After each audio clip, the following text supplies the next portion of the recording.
하나님은 영이시니 예배하는 자가 영과 진리로 예배할지니라. 우리의 신앙을 사도신경으로 하나님 앞에 고백드리겠습니다.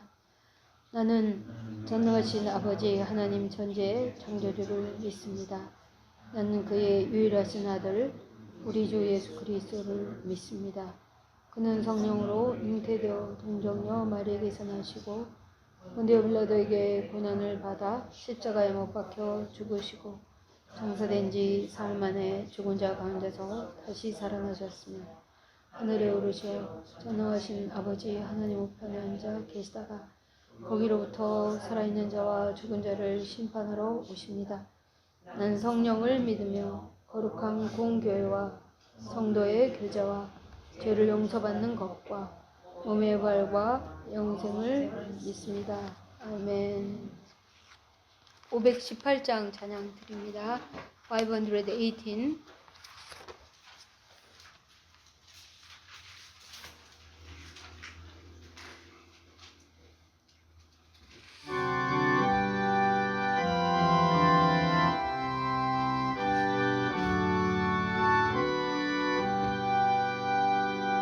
깊은 소리 들리니 예수 구원하신다.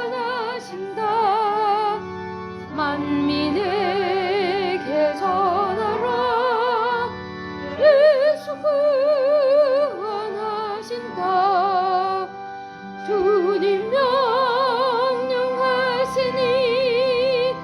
산을 넘고 물 건너 온 세상에 전하라. 예수 구원하신다. 바다들아 외쳐라. 예수 구원하신다. 모든 죄인 들으라. 예수 구원하신다. 모든 소마 일어나 메아리 쏘을려라. 복음 중에 복음은 예수 구원하신다. 환난 중에 하는 말 예수 구원하신다. 다시 살아나시어 예수 구원하신다. 지은 죄로 인하여 슬픈 마음이 있어도 숨질 때에 내 할 말 예수 구원하신다. 바람들아 외쳐라. 예수 구원하신다. 기뻐하라 나라들. 예수 구원하신다. 구원하는 복음을 산과 들에 전하라. 우리들의 승전가 예수 구원하신다.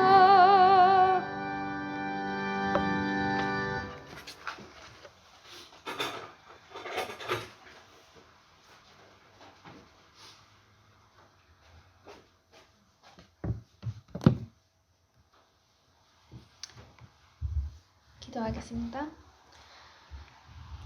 주신 분도 주님이시요 가져가신 분도 주님이시니 주님의 이름을 찬양할 뿐입니다.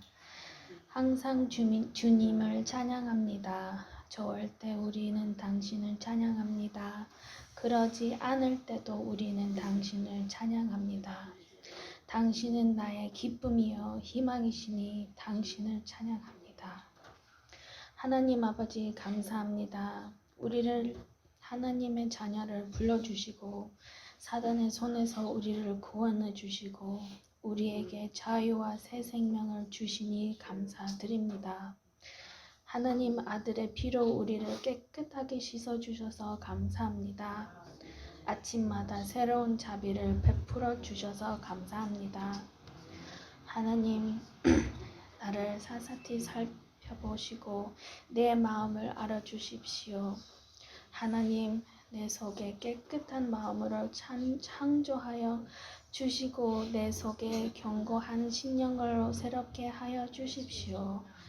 우리가 욥과 같이 순종하고 진정하여 하나님을 경외하며 악에서 떠나게 하옵소서. 당신의 백성은 지식이 없어 망합니다. 그러니 오늘 우리 송 목사님 입을 통해 성령을 통해 당신의 지식을 우리에게 전해 주시기 바랍니다. 이 시간 우리가 신령과 진리를 주님께 예배하게 하옵소서. 주께서 마음이 견고한 자를 평강을 지키시니 우리의 모든 걱정과 어려움을 십자가에 내려놓고 우리의 죄와 성공을 포기할 때 당신을 신뢰합니다. 참새 한 마리도 우리 아버지 모르게 땅에 떨어지지 않는다는 것을 기억하십시오. 우리 머리털까지 다 아시는 우리 아버지 주님, 이스라엘을 축복해 주십시오. 당신의 복음 메시지를 선포하기 위해 나간 선교사님들을 축복해 주십시오. 그리고 애리조나 땅 프로젝트에서 당신의 뜻이 이루어지기를 바랍니다. 감사하게 예수님 이름으로 기도드립니다. 아멘.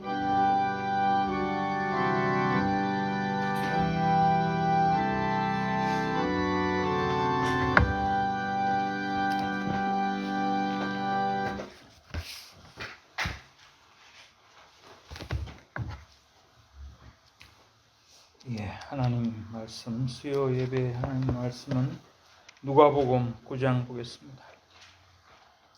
누가복음 9장 28절부터 36절까지 말씀입니다.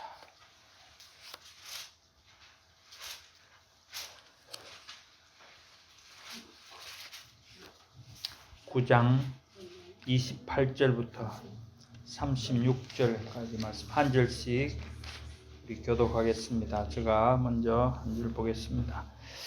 이 말씀을 하신 후 8일쯤 되어 예수께서 베드로와 요한과 야고보를 데리고 기도하시러 산에 올라가사 기도할 때 용모가 변화되고 그 옷이 휘어져 광채가 나더라. 문득 두 사람이 예수와 함께 말하니 이는 모세와 엘리야라.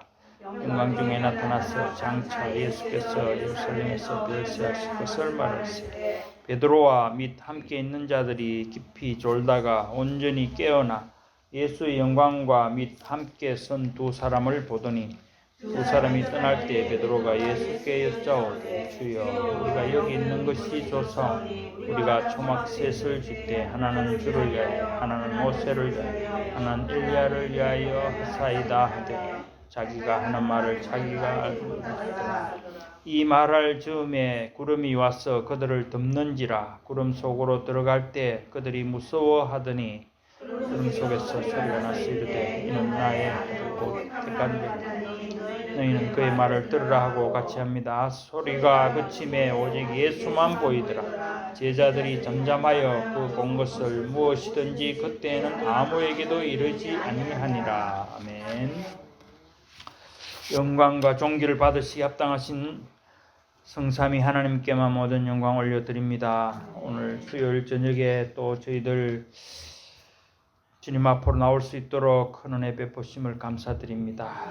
이 시간도 말씀을 통해서 하나님이 저에게 가르쳐 주시는 귀한 진리를 깨닫기를 원합니다. 저희를 불쌍히 여기시고 하나님께서 성령께서 친히 우리 마음을 열어 그 말씀을 깨달을 수 있도록 은혜를 베풀어 주시옵소서. 세상에 있는 많은 사상들과 또 이념들과 여러 가지 생각들이 있지만은 그러나 그것들을 따라갈 것이 아니고 오직 주님께서 우리에게 주시는 그 말씀 속에 진리를 따라가는 저희들이 되게 하시고 또한 그 말씀대로 살아가는 저희들이 되게 해 주시옵소서. 이 시간도 주님께서 모든 것을 주장하여 주시기를 원하옵고 예수님 이름으로 기도드리옵나이다. 아멘.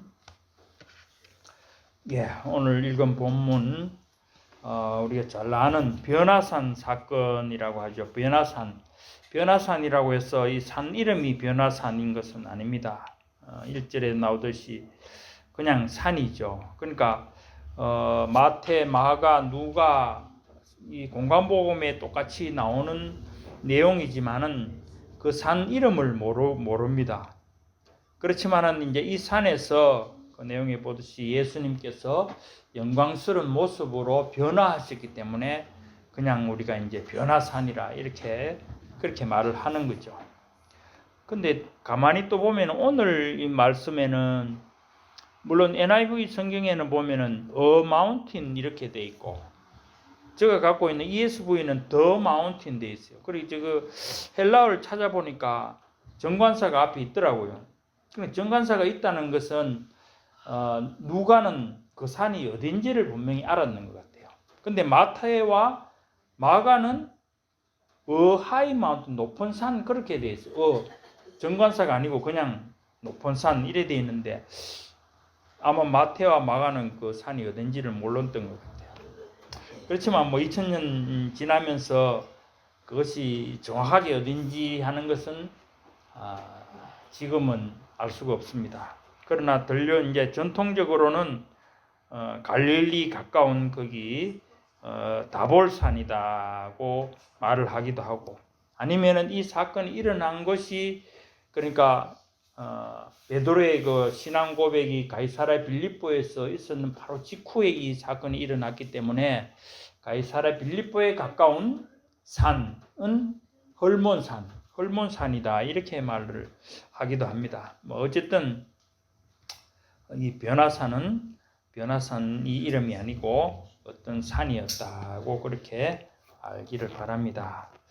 그래서 거기서 예수님께서 세 제자를 데리고 가셔서 몸이 변화되고 또 거기서 모세와 엘리야가 와서 함께 얘기를 나누시는 이제 그런 일들이 있었죠.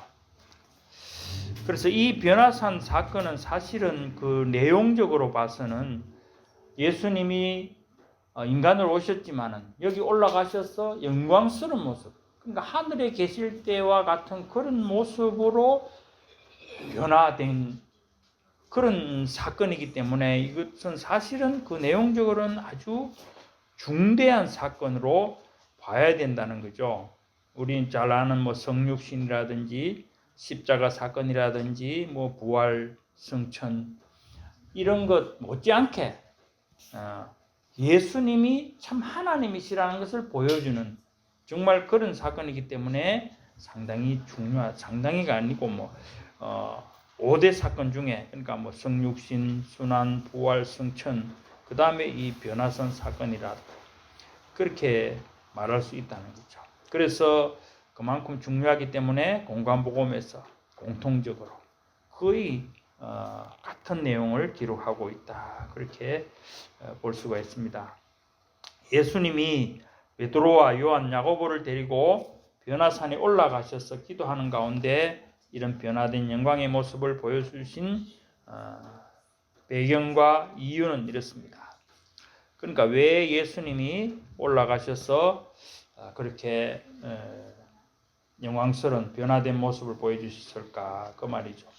예수님께서 그러니까 여기 보면은 오늘 본문에도 보면은 그렇죠.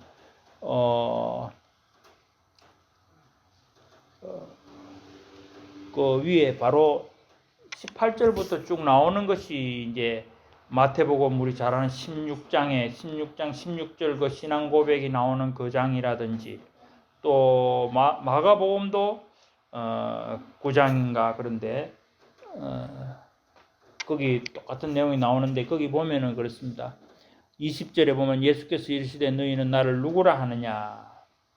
그 사건이 가이사랴 빌립보에서 있고 곧 이어서 이제 이 사건이 여기는 보면은 8일 이라고 되어 있죠. 마태, 마가에는 6일이라고 되어 있습니다. 그 나이 그 일수 차이는 이제 그렇게 다른 사건이라는 것이 아니고 첫날과 끝날을 포함하면은 8일이 되는 거죠. 보통 계산할 때 우리도 그렇잖아요. 어떨 때는 만이라는 개념이 있잖아요. 만으로 치면은 그날을 넣지 않잖아요. 시작하는 날을. 뭐 이렇게 생각하면은 6일이 될 수도 있고 8일이 될 수도 있다. 그렇습니다. 그래서 가이사랴 빌립보 지방에서 이제 예수님이 제자들에게 나를 누구라 하느냐, 무리가 나를 누구라고 하느냐고 물었을 때 이제 제자들이 대답하기를 세례 요한이다, 또 엘리야다, 뭐 선지자 중 하나라고 그렇게 대답을 했죠. 근데 그것도 역시 신앙 고백을 통해서 예수님이 누구신지 사실은 정확하게 물론 베드로가 고백은 했지만은 어떤 의미에서는 그 베드로가 고백한 바로 뒤에 뭡니까? 베드로가 오히려 예수님이 내가 제사장과 거기 서기관들, 제사장들, 장로들에게 죽임을 당할 것이다. 이런 고백할 때 베드로가 뭐라고 했습니까? 안 된다고 그래 했잖아요. 여기도 23절에 나오든지 22절에 그런 말씀을 하실 때 여기는 지금 없는데 마태, 마가복음에 그렇게 나오지 않습니까? 예수님이 그런 말씀을 이루어지지 못하도록 항변을 했다고까지 그렇게 마가복음에 보면 그렇게 나와 있습니다. 그래서 그 말씀은 결국 뭐냐면은 베드로가 신앙 고백은 주는 그리스도시요 살아계신 하나님의 아들이십니다. 그러니까 예수님이 하나님입니다고 고백은 했지만은 아직 확실하게, 그죠? 그 뒤에 따라 나오는 베드로의 그 십자가 죽으심을 말리는 그걸 보고 사탄아 물러가라. 예수님이 그런 말씀을 하실 때는 이 제자들이 아직도 나에 대해서 정확하게 알지 못하는구나 하는 것을 이제 생각할 수 있죠. 그래서 아마 일주일쯤 뒤에, 6일 뒤에, 혹은 8일 뒤에 이 사건을 통해서 확실하게 이제 제자들에게 예수님 자신이 하나님이시라는 것을 나타내 보이신 것이라고 그런 이제 생각을 할 수가 있습니다. 그래서 이 변화산 사건이 그런 의미에서 이제 우리가 의미를 생각해 볼 수 있는데, 이 변화산 사건이 가지는 의의는 세 가지 정도로 이제 생각을 해볼 수가 있습니다. 그 첫째는 예수님이 하나님의 아들이라는 사실을 다시 확인해 준다는 겁니다. 35절에 보면, 오늘 35절에 보면은 구름 속에서 소리가 나서 이르되 이는 나의 아들 곧 택함을 받은 자니 너희는 그의 말을 들으라. 이 말씀이 그죠? 하늘에서 이 말씀이 하나님께서 친히 성부 하나님께서 성자 하나님을 인정하는, 확인하는 그런 음성이 들렸다는 기록을 통해서 그런 거죠. 그리고 두 번째로는 이제 30절과 31절에서 모세와 엘리야가 와서 장차 예수께서 예루살렘에서 별세하실 것을 말할세. 자, 이것은 무슨 의미입니까?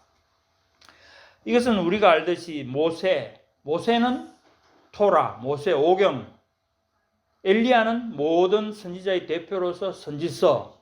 그러면 성경에 나와 있는, 그죠? 모든 예수님에 대한 예언들, 그죠? 뭐 예언들 굳이 갈 것도 없이 모든 성경이니까 그 성경이 바로 예수님에 대해서 말씀하고 있다는 것을 의미한다는 거예요. 그 모든 성경을 통해서 예수님이 돌아가셔야 된다는 것을 말하고 있다는 것을 아마 의논하지 않았을까, 이제 우리는 그렇게 생각할 수 있죠. 어쨌든 모세와 엘리야가 와서 예수님이 돌아가신다는 그것을 얘기할 때는 예수님이 받으실 그 고난이 모세와 엘리야로 대변되는 모든 구약의 예언대로 성취되어 이루어질 것이라는 것을 확인해 준다는 거죠. 그것이 두 번째 의미고, 세 번째는 이제 29절에 나오는 것. 예수님의 용모가 변화되고 그 옷이 휘어져 광채가 나더라.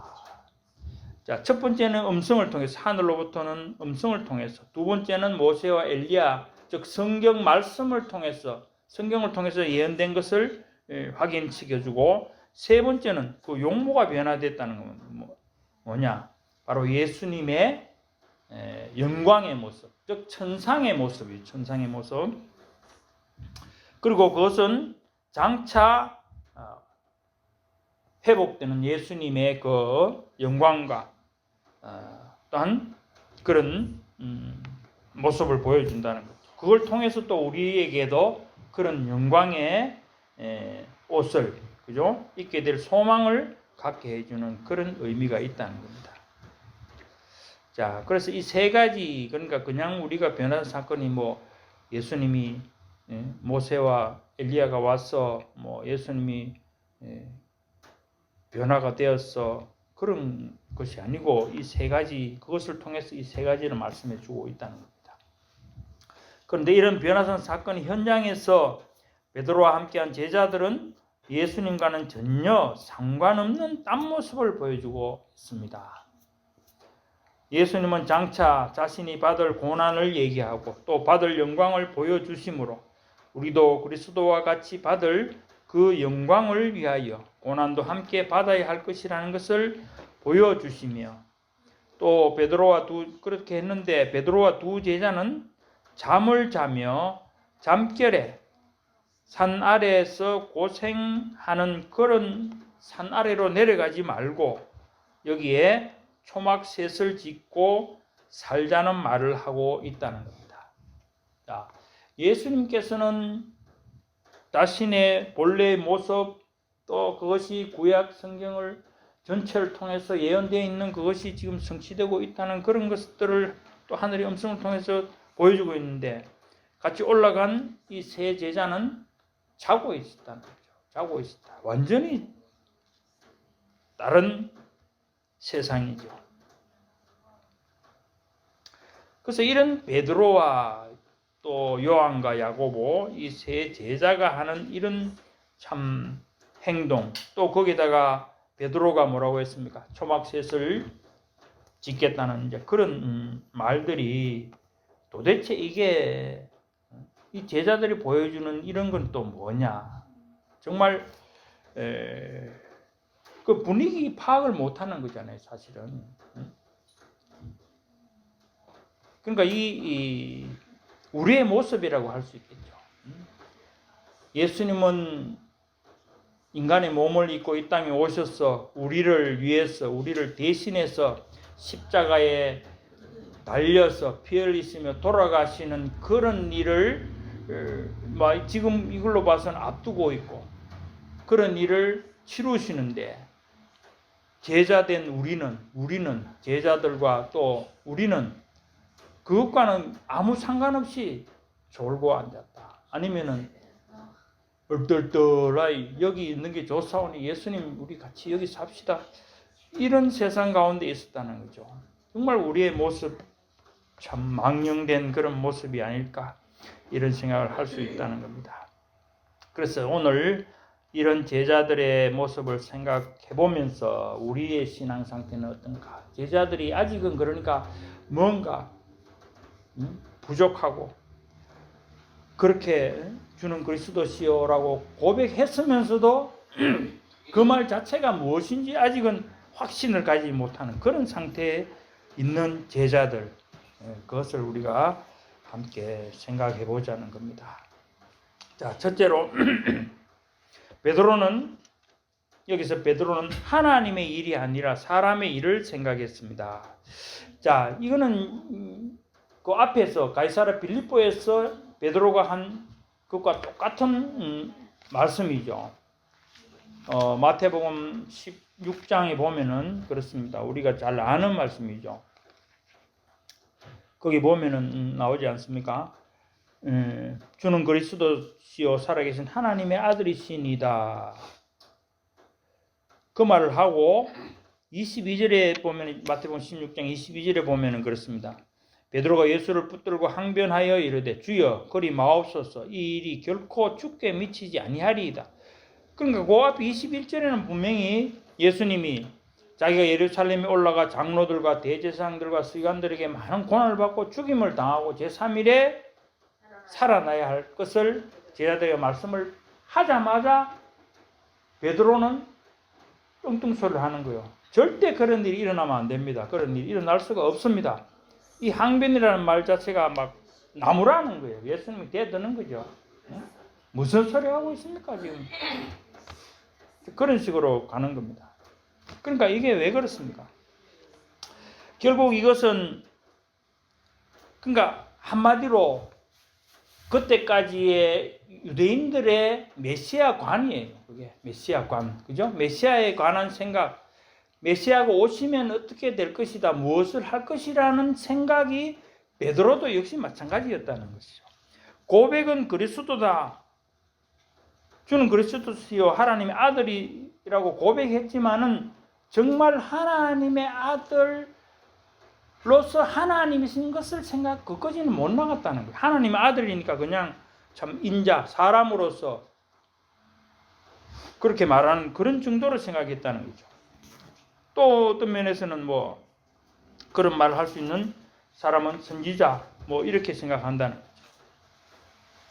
자, 그래서 그것이 지금 그때까지 잘못된 메시아관, 잘못된 구원관에서 비롯된 인본주의적 생각, 결국 뭡니까? 이것은 그때까지 유대인들이 생각하는 것은 메시아가 오면은 다윗 왕국, 쓰러진 다윗 왕국, 그죠? 그것을 다시 일으키는 그런 생각을 했다는 거죠. 옛날처럼 다윗 시대, 솔로몬 시대의 그런 영화를 누릴 수 있는, 이 땅에서 그런 영화를 누릴 수 있는 왕국으로 회복시켜주는 메시아를 기다리고 있었다는 거죠.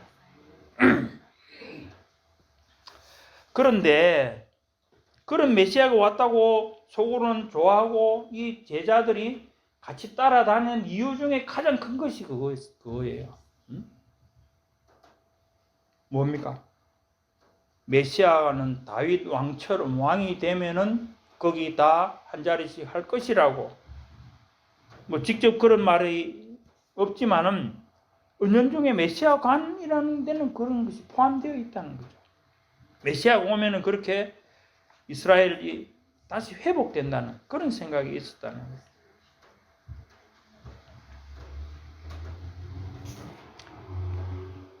그것은 이제 어떻게 보면은 유대인들의 일부만 알았지 정말 하나님의 나라에 대한 생각을 잘못하고 있었다는 거죠. 예수님에 대해서, 메시아에 대해서도 잘못 생각하고 있었다는 것입니다.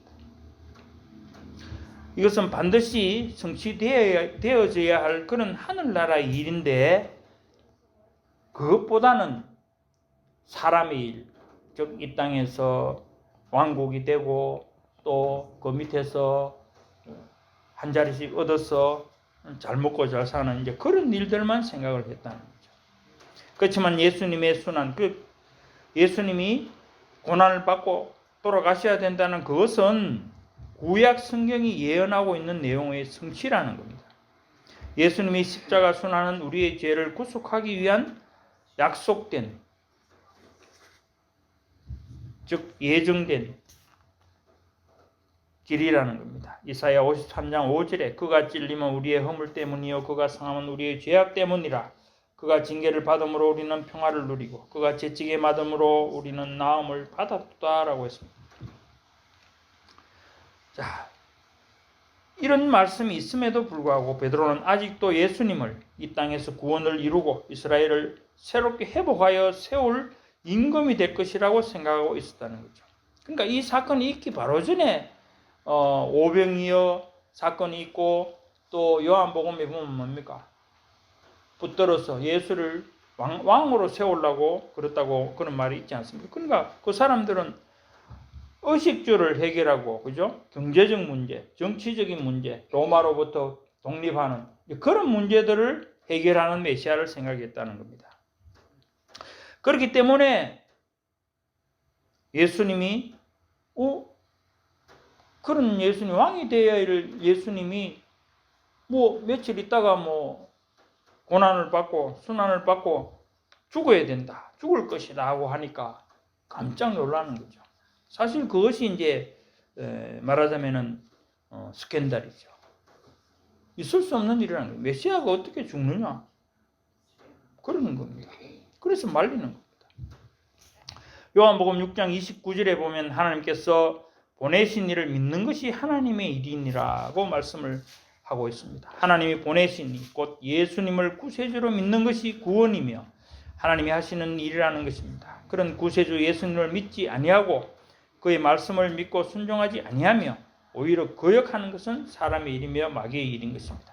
그래서 이것은 이제 맥락이 아까 말했듯이 가이사랴 빌립보에서 베드로가 한 것, 그거와 같은 맥락이라는 거죠.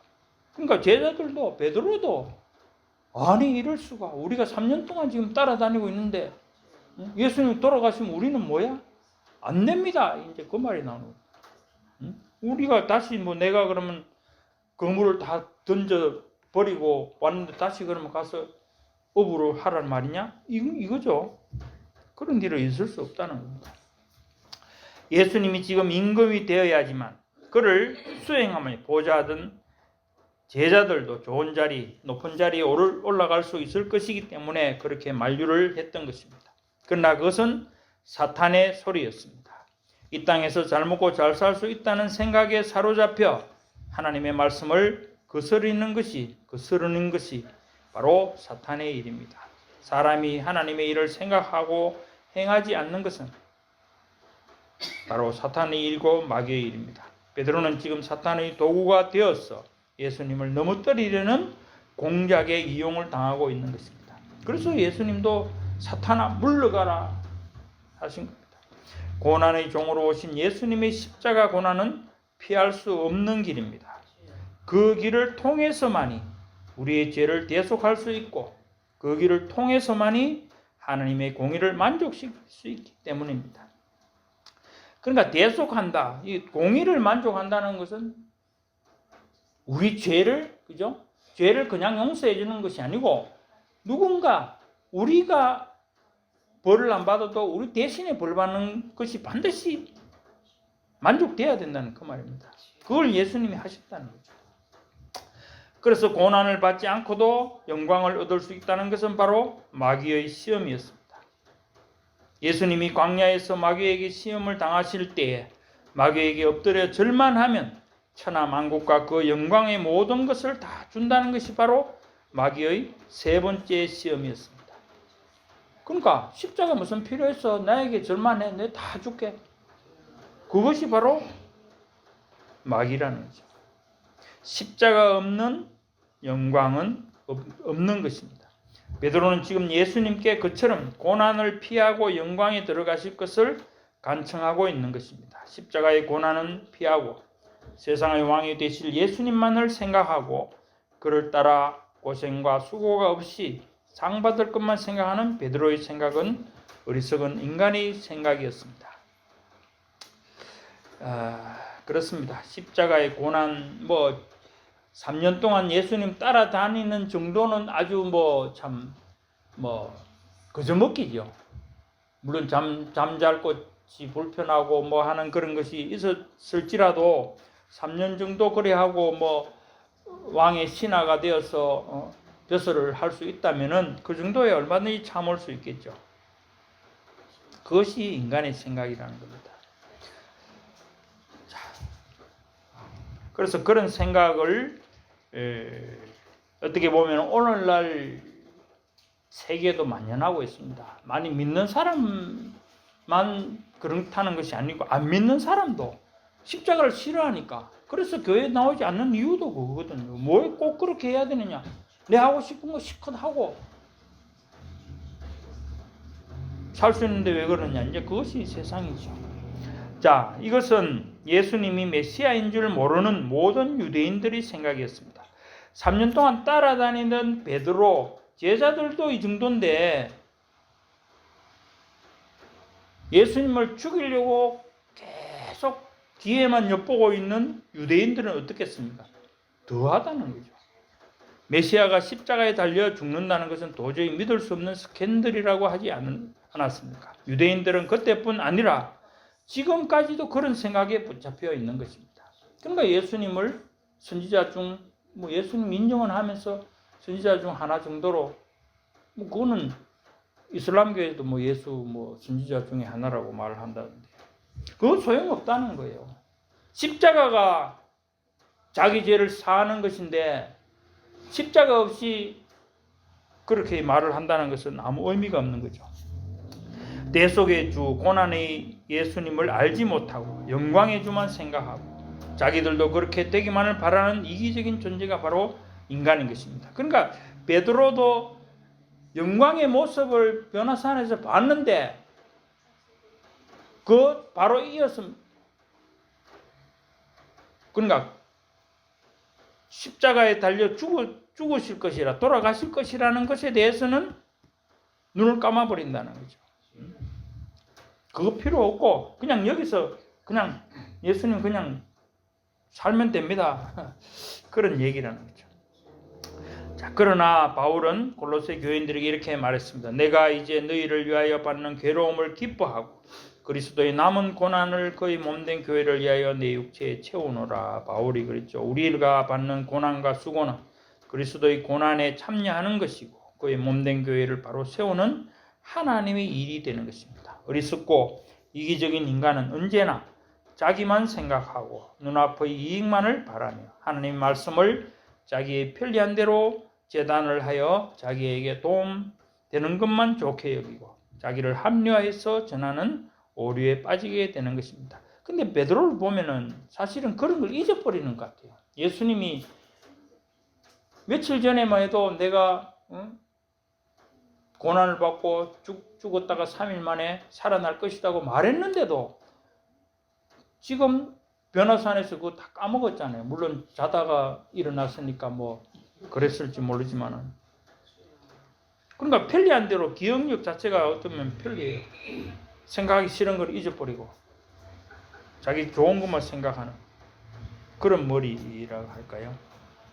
자, 그래서 하나님의 일은 하나님께서 하신 계시의 말씀대로 하나님의 때에 이루어지고 성취되어지는 것입니다. 뭐 베드로가 사탄의 뭐 도구가 되어서 그렇게 만류한다고 해서 그것이 뭐 된 것은 아니죠. 될 수도 없는 거죠. 하나님께서 예정하신 것, 계획대로, 예정대로 이루어진다는 겁니다. 자, 두 번째로 베드로는 영적으로 무지하고 게으름에 빠져 있었습니다. 32절에 보면은 베드로와 함께 있는 자들이 깊이 졸다가 온전히 깨어 예수의 영광과 및 함께 선 두 사람을 보더니 라고 했습니다.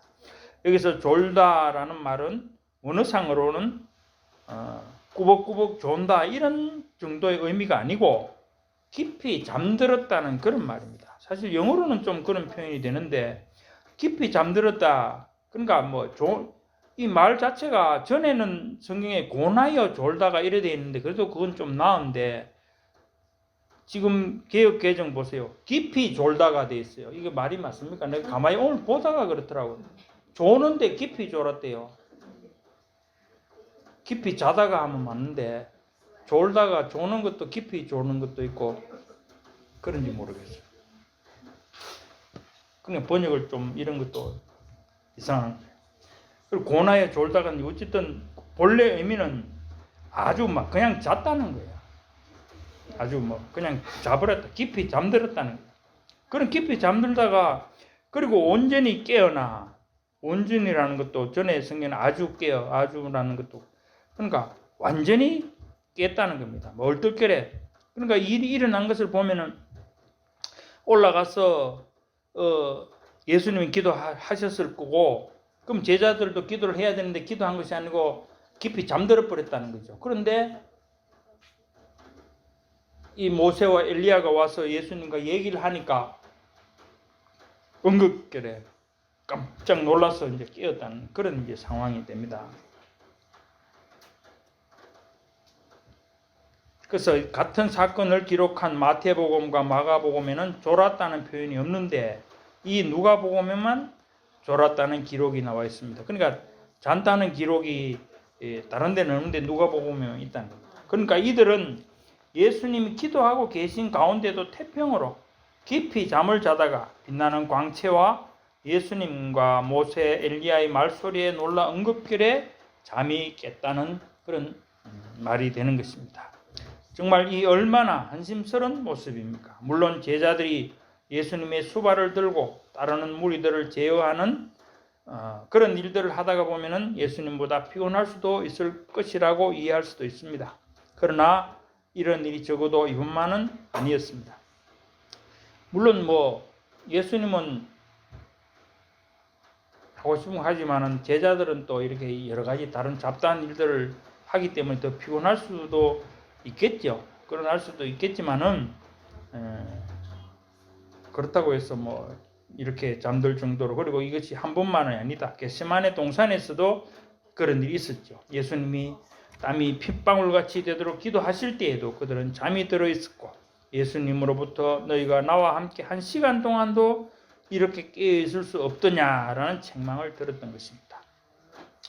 이들이 한 행동은 영적인 게으름과 이로 인한 영적 무지라고 밖에는 볼 수가 없을 것입니다. 잠시라도 깨어서 기도하지 못하고, 아니 그것보다도 더 늘 기도하는 가운데 깊은 묵상의 시간을 갖지 못하여서 응급결에 영광의 주님을 바라보는 그들이 무엇을 생각하고 무엇을 말할 수가 있었겠습니까? 그러니까 사실 자다가 예수님을 만났다는 것도 우리는 상상할 수가 없겠지만은, 이때는 꿈이 아니고 현실적으로 예수님 같이 있었으니까 이런 일이 있었겠죠. 묵상하다가 참 기도하다가 예수님을 만났다는 그런 실제인지 아닌지는 몰라도 그런 가능성은 있지만은, 자다가 물론 꿈에 나타날 수도 있겠죠. 어쨌든 이런 상황 가운데서는 예수님을 참 제정신으로 만나는 것은 아니다, 그런 얘기입니다. 그들은 얼떨결에 자기가 알지도 못하는 말을 횡설수설할 수밖에는 없었을 것입니다. 그래서 33절 끝에 보면은 자기가 하는 말을 자기도 알지 못하더라고 기록하고 있는 것입니다. 이거는 이제 우리가 어릴 때 그런 경험이 있지 않습니까? 오후에 학교 갔다 와서 학교 갔다 왔는데 오후에 낮잠 자다가 보면 갑자기 벌떡 일어나고 학교 간다고 막 챙기는 이런 일들, 그런 때와 같은 그런 것이 아닐까 하는 생각이죠. 그와 같은 상황이 아닐까 생각이 됩니다. 말씀을 알지 못하면 하나님을 잘 알 수 없듯이 기도하지 않는 자는 영적으로 무지할 수밖에 없습니다. 기도를 통하여 또 말씀하시는 성령님의 세미한 음성을 듣지 못하는 자는 하나님의 일을 분별할 수가 없고, 하나님의 일을 올바르게 행할 수가 없는 것은 당연한 일입니다. 다른 사람의 말이나 행동은커녕 자기가 하는 말이 무엇인지, 자기가 하는 행동이 무엇인지조차도 영적으로 분별할 능력이 없기 때문에 그렇다는 거죠. 그런 사람은 듣기는 들어도 깨닫지 못하며 보기는 보아도 이해하지 못하는 심각한 영적 무지의 상태에 빠져 있는 것입니다.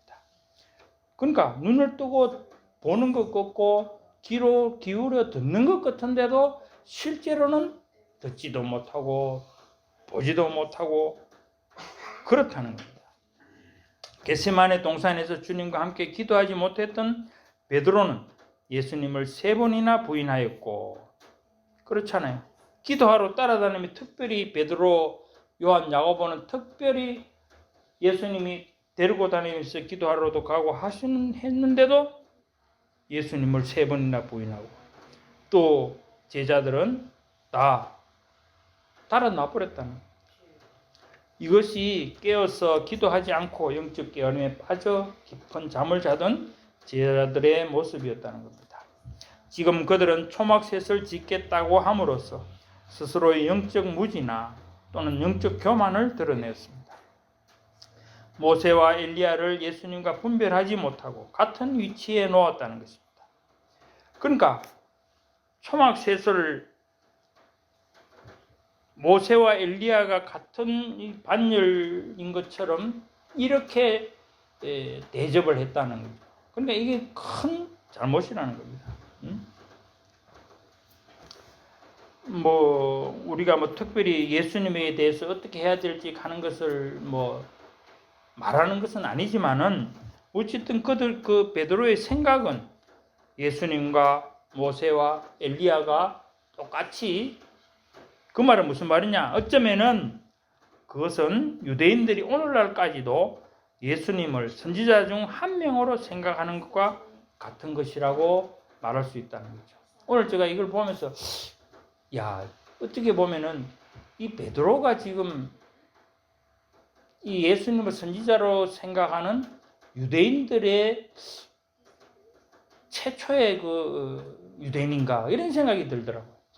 성경에 그런 말이 나오니까 유대인들도 그걸, 유대인이 뭐 신약 성경 보는 건 아니지만은 어쨌든 유대인들이 생각하는 일반적인 생각과 같은 모습을 보였다는 거예요. 베드로가 한 그 말하는 행동, 얼떨결에 한다 하더라도 구분하지 못하는, 모세와 엘리야와 예수님을 분별하지 못하는 그런 영적 무지에 빠져 있었다. 유대인들도 마찬가지라는 겁니다.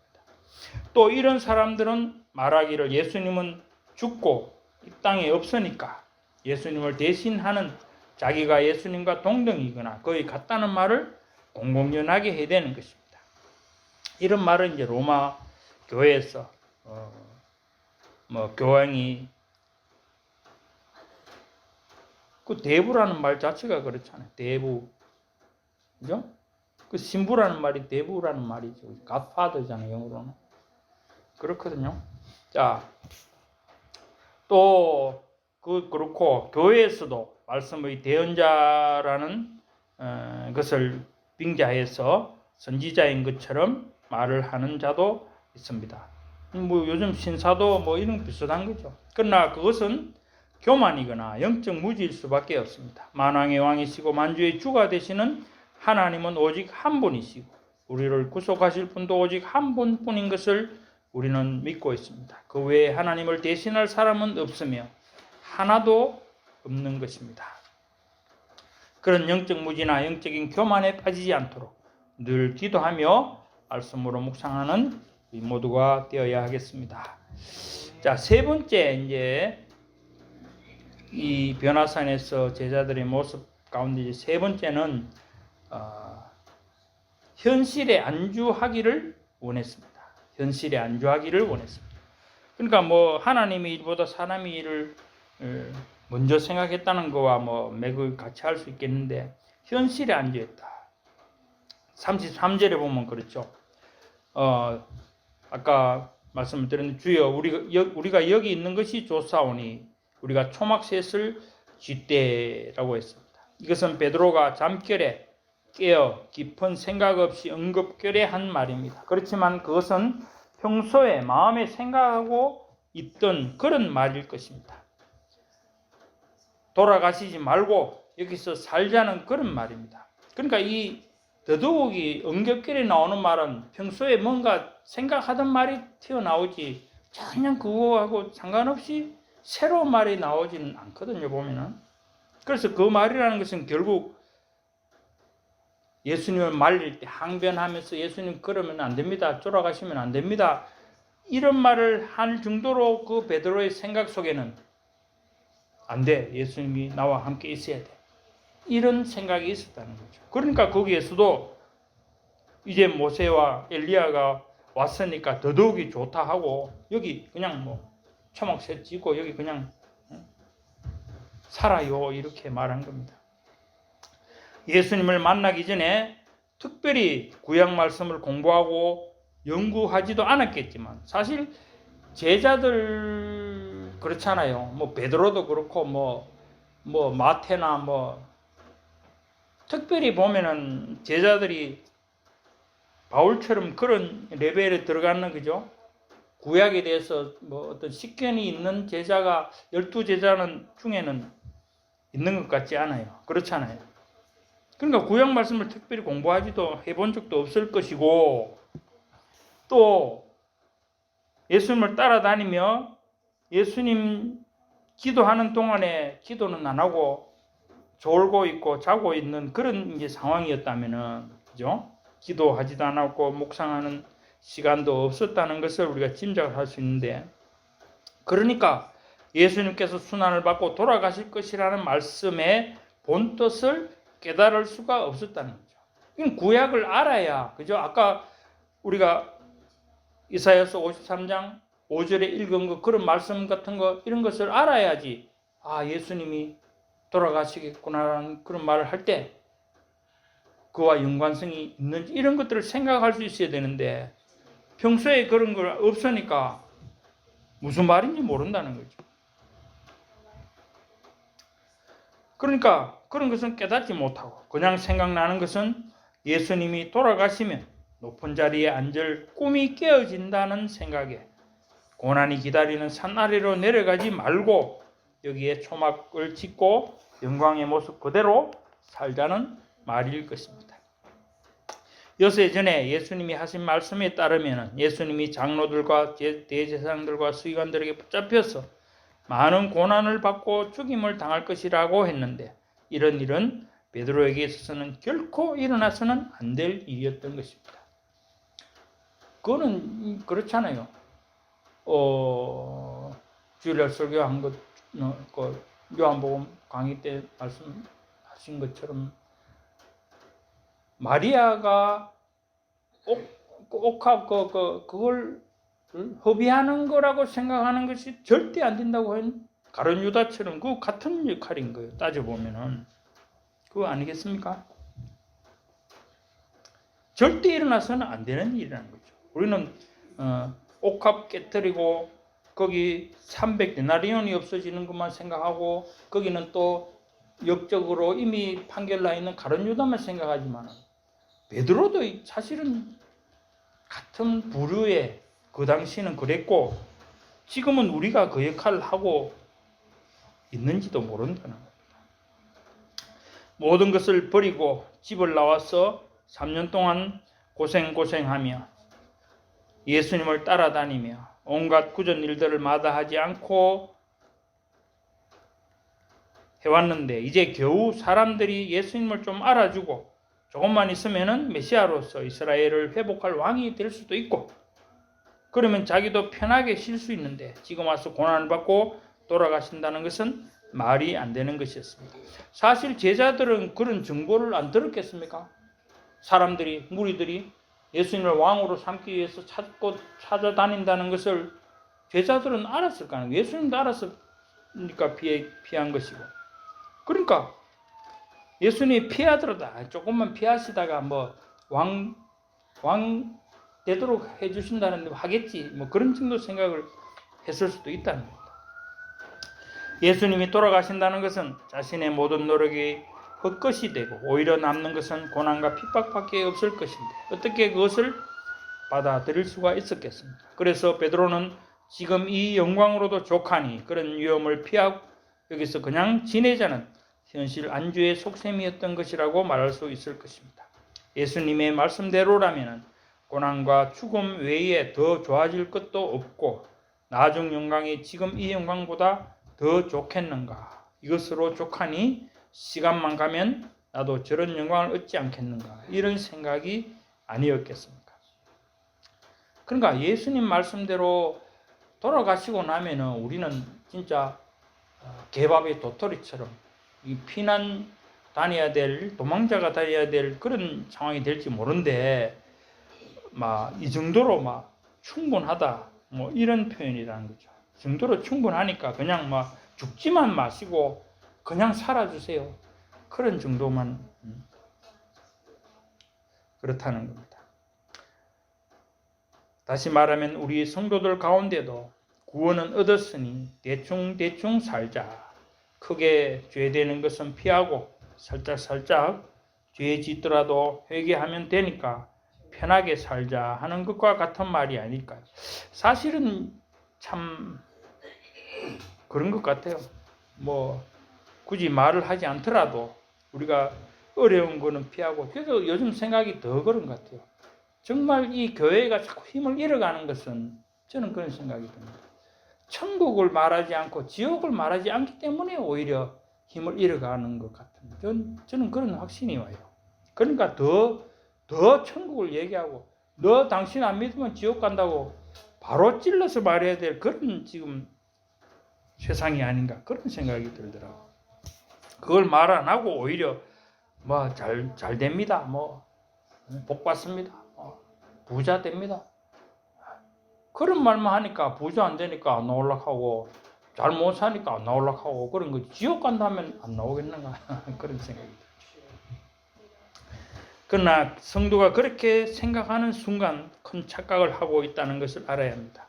그런 생각은 불신이며 하나님을 만홀히 여기고 나아가서는 성령을 속이는 것이며 결국에는 구원을 받았다고 하는 착각 속에 자신이 속고 있다는 것을 깨달아야 하는 것입니다.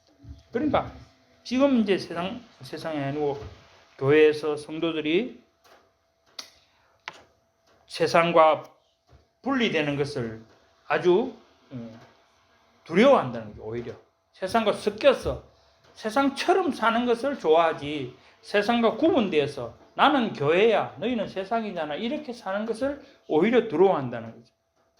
그것이 그렇게 되면 안 된다는 것을 이제 지금 여기 좀 말씀을 하는 겁니다. 어쨌든 무사한 일과 현실 안주는 사람을 유혹하는 가장 매력적인 행동 지침이라고 할 수 있습니다. 복잡다단한 세상에서 변화를 추구하기보다는 그냥 현실에 안주하며 무사안일하게 사는 것이 좋다는 것은 평범한 사람이 다 그렇게 생각할 것입니다. 그런데 이율배반적인 것은 이런 생각을 하는 사람들이 속으로는 남들보다 더 높아지거나 잘 되기를 바란다는 것입니다. 그러니까 평범하게 그냥 살지 말은 그렇게 하면서 속으로는 은근히 질투하고 시기하고 내가 더 잘 되어야 하지 이렇게 살아간다는 거죠. 그래서 성공하고 출세하는 욕심은 있지만 그것을 이루기 위한 피땀 흘리며 노력하고 힘든 일을 감내하는 것은 싫어한다는 것입니다. 감당하는 것은 싫어한다는 것입니다. 그래서 힘들게 노력하며 애쓰기는 싫고 또 혹시 하다가 잘못되면 안 된다는 불안감도 있으니까 그냥 편한 방법으로 남을 이용하거나 혹은 남을 속여서 자기 욕구를 채우고 남이야 어찌되든 남을 밟고 올라서는 일을 서슴지 않고 하게 되는 것입니다. 그러니까 교회 성도, 교회 성도라고 참 말하는 교인들도 그렇다는 거죠. 교인들도 힘든 일을 안 한다는 것도 역시 교회에서도 세상도 그렇지만 지금 교회도 안에도 마찬가지라는 거죠. 교회가 성장하고 부흥하기를 바라면서도 성도들이 일하기 싫어하고 변화와 개혁을 싫어하며 지금까지 인도하신 성령님이 앞으로도 인도하실 것이라는 어떤 계산 속에 시간만 가면 된다는 무사한 일에 빠진다면 주님이 에베소 교회에 대하여 첫사랑을 회복하지 아니하고 회개하지 아니하면 촛대를 옮길 수도 있다는 경고를 결코 잊어서는 안 될 것입니다. 그러니까 교회가 물질과 함께 편할수록 점점 더 약해지는 이유가 어느 개개의 교회를 말하는 것이 아니고 이 세상 전체의 지금 교회의 형편이 지금 그렇다는 거예요. 이 에베소 교회처럼 힘을 잃어간다는 거예요. 첫사랑을 잊어버리고 예수님의 그런 고난과 어떤 그런 것들을 회복하지 못하니까, 첫사랑을 회복하지 못하니까 그렇게 된다는 거죠. 자, 그렇습니다. 그래서 이것은 우리가 성경의 역사에서 바벨탑이라든지 많은 사건들 속에서 이 반복된다는 것을 우리는 사실은 알 수가 있습니다. 그걸 다 말로 예를 들어서 말하려고 하면은 많은 시간이 걸리겠죠. 그렇지만은 현실이라는 거죠. 그러니까 가장 그러면은 비근한 것으로는 뭡니까? 스데반의 순교 사건, 그죠? 스데반 집사가 순교한 이면에는 뭡니까? 오순절 다락방에 그 성령을 다 받았으면 이제 예수님이 말씀하신 너희는 예루살렘과 유다와 사마리아와 땅끝까지 나가서 증인이 되리라고 했는데 안 가고 10년이 되도록 예루살렘에 그냥 똘똘 뭉쳐서 우리끼리 그저 나눠 먹기, 사실은 이게 이제 좋은 말로 하면 뭡니까? 있는 사람들은 팔아서 없는 사람들 주고 이 공동생활을 하는 게 좋은 말이지만은 좀 나쁜 말로는 그런 거예요. 오늘날에도 그런 비난을 받는 부분이 있잖아요. 자기들끼리만 산다. 그런 의미예요. 그걸 깨트린 것이 바로 스데반 집사의 순교다. 그죠?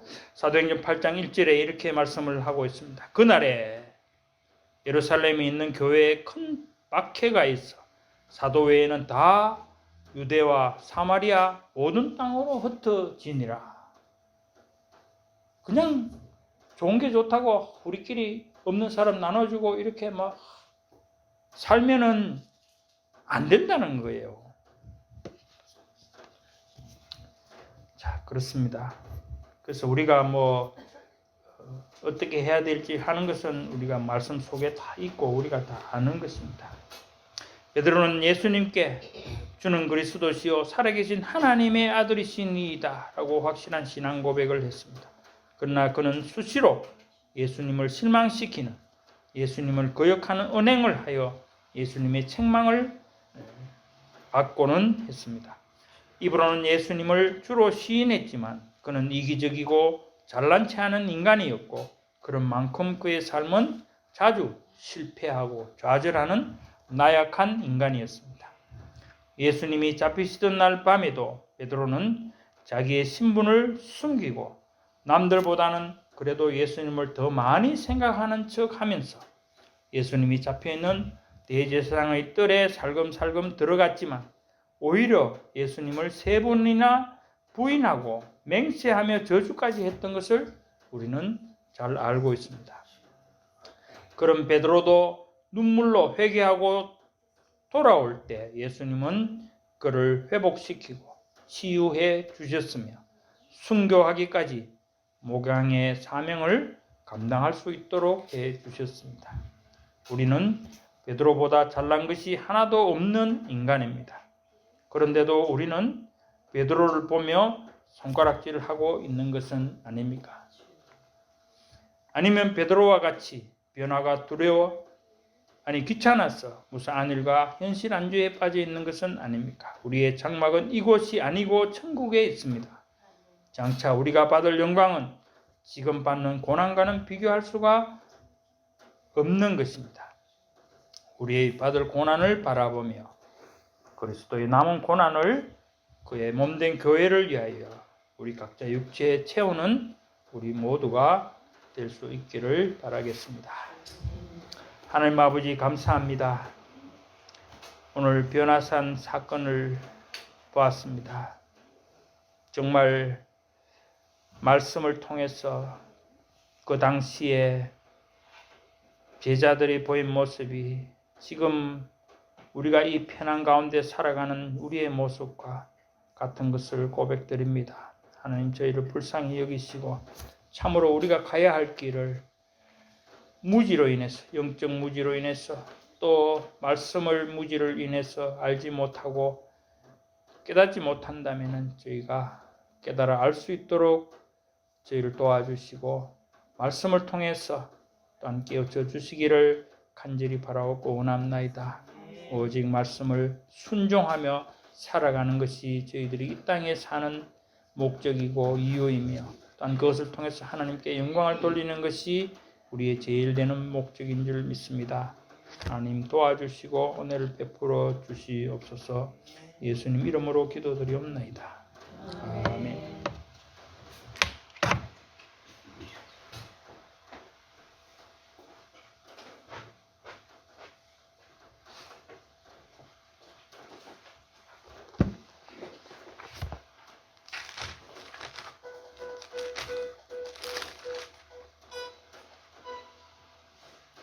(216장) 찬양드립니다. 216.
이번 주 주신 하나님의 말씀, 그리스도의 구속과 그 능력, 그리고 부끄러움이 없는 복음, 또 요한복음 강의에서 아까 말씀하신 그 스캔들, 예수님의 죽음에 대해서, 그리스도의 죽음에 대해서 말씀 주셨고 오늘 말씀 주셨습니다. Christ's redemption and His power, the unashamed gospel, the exposition of John is about the scandal, about the dying of Christ. 그리고 today's word was given. 90일 성경 통독 계속되고 있습니다. 우리 여기 새신자 등록 장혜린 성도님 이름이 나와 있는데요. 우리 다 같이 우리 주보를 펴시고요. 주보에 있는 대로 함께 하나님 앞에 기도드리겠습니다.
목사님 축도하심으로 수요일 예배 하겠습니다.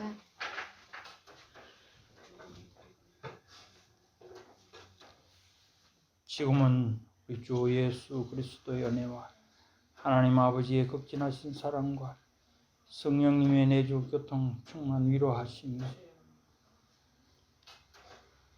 영광스러운 주님의 모습을 바라보며 우리도 장차 그 영광을 받으리라 확신하며 나아가는 모든 주의 백성들 머리 위에 지금부터 영원토록 함께 있을지어다.